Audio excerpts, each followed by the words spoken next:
Uy, for the vlog ang person. Ito ang ganap namo karon oh.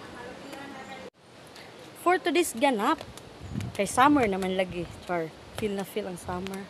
So nami diri karon sa Tugunan Falls.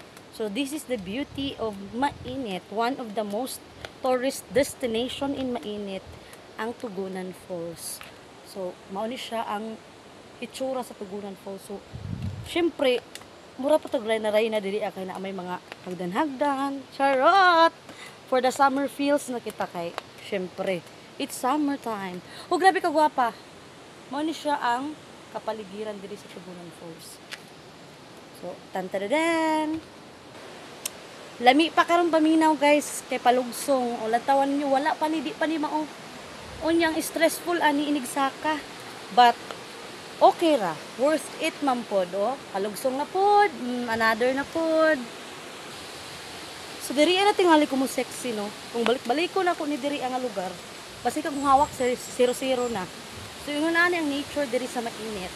So diri ara sa Mainit makita ang mga gwapa like me. I'll just bitaw ang beauty na ing anak ka gwapa, o di ba? Oh, perfect pang summer feels. Oh, dali na mo diri ah. Oh, kinsa matawoy dili ganahan diri oh. Perfect gyud pang summer dalhan inyong mga uyab diri mga asawa guban pa. Pagkagwapa nako ay stay sa beauty ay perfect gyud oh. Ka. Unya ra. Sumao ni siya ang Tugunan Falls diri sa Mainit only makit-an. Unya naapud ko diri ah. If you love me, the more you really love Mainit. Oh, di ba ka fresh? First view. Oh, naana siya paingana no. Oh, social. Oh. Hindi pa ya. So, dili pa ni mao. Dalhon ta mo sa agas-aga na falls. Taro. Grabe ka buong ka diri. Aga may mga ligo ay guys. Wala, layo pa daan ang aso-aso na. Oh, tara.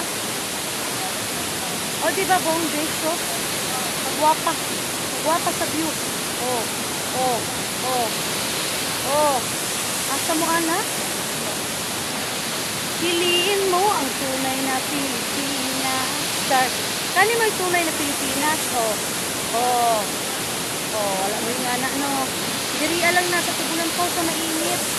Grabe ka gwapa.